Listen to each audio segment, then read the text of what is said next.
트렌딩 핫스톡입니다. 14일장에서 뜨거웠던 종목들 살펴보시죠. 먼저 포토샵으로 유명한 어도비는 인공지능 물결을 타면서 14.51% 급등했습니다. 생성형 AI 기능을 적용한 파이어플라이 덕분인데요. 포토샵 등에 적용되면서 큰 수요를 창출했습니다. 2020년 이후 4년 만에 최대 실적을 달성했는데요. 2분기 EPS와 매출 모두 예상치를 상회했는데 특히 매출은 전년 동기 대비 10% 증가했습니다. 연간 가이던스도 올렸는데요. 이에 JP모건은 투자 의견을 중립에서 비중 확대로 상향 조정했습니다. 쇼피파이도 투자 의견이 상향 조정되면서 5% 가까이 올랐습니다. 에버코어 ISI가 투자 의견을 아웃퍼폼으로 상향했는데요. 향후 16% 더 상승할 여력이 있다고 판단하면서 목표 주가도 $75로 제시했습니다. 특히 회사가 글로벌 성장을 위해 소셜미디어 마케팅을 강화하기로 한 점을 높이 평가했습니다. 마지막으로 고급 가구업체 RH는 1분기 실적 부진으로 17% 넘게 폭락했습니다. RH는 그동안 높은 모기지 금리와 주택시장 둔화 등으로 상당한 압박을 받아왔는데요. 이로 인해 1분기에 $360만 달러의 순손실을 기록했습니다.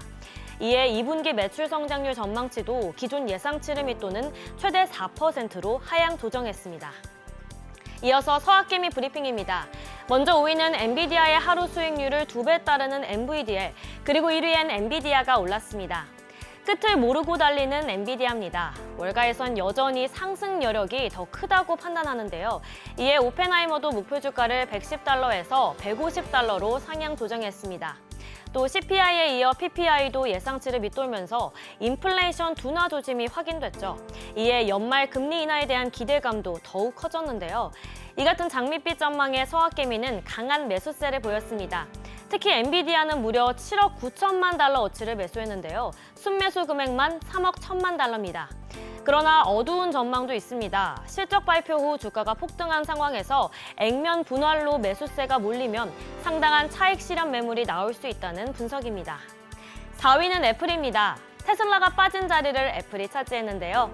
인공지능 전략 부재로 지지부진했던 애플이었지만 지난주 자체 AI 기능 애플 인텔리전스를 공개했죠. AI 기능을 탑재하면서 아이폰 등의 기기 판매를 촉진할 거란 분석인데요. 이에 주가도 연일 오르면서 13일엔 5개월 만에 시총 1위에 다시 오르기도 했습니다.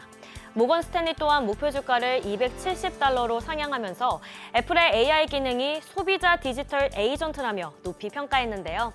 이처럼 오랜만에 높아진 주가에 서학개미는 4억 1천만 달러를 매도하며 차익 실현에 나섰습니다. 3위는 게임스탑입니다. 3억 2천만 달러를 매수했는데요. 게임스탑의 주가는 연일 롤러코스터를 타고 있죠. 이 뒤엔 노어링 키티 키스길이 있습니다. 키스길의 유튜브 생방송에서 재료가 부진하면서 7일과 10일엔 주가가 급락했지만 이후 키스길이 여전히 게임스탑 주식을 신뢰하고 있다고 강조하자 다시 22% 넘게 폭등했는데요. 13일에도 키스길이 옵션을 행사하고 주식을 매입하면서 또 급등했습니다. 이처럼 불확실한 전망에 웨드부시는 목표 주가를 $13.5에서 $11로 낮췄습니다. 상승 여력에 대한 근거가 부족한 만큼 앞으로의 흐름도 지켜보셔야겠습니다. 마지막으로 2위는 필라델피아 반도체 지수의 하루 수익률을 같은 방향으로 3배 따르는 엑소엑셀입니다. 지난주 나스닥 지수가 5거래일 연속 역대 최고치를 기록했죠. 엔비디아와 애플 등 대형 기술주들이 AI 관련 호재로 급등한 흐름을 브로드컴과 어도비 등이 이어가면서 기술주 파도 타기가 계속 일어났습니다. 또 금리 인하 사이클 시작에 대한 기대감이 일어난 점도 호재로 작용했죠. 그러면서 지난 13일엔 반도체 지수가 사상 처음으로 5,600선을 넘기도 했습니다. 고점에 따른 부담으로 서학개미가 차익 실현에 나선 것으로 풀이됩니다.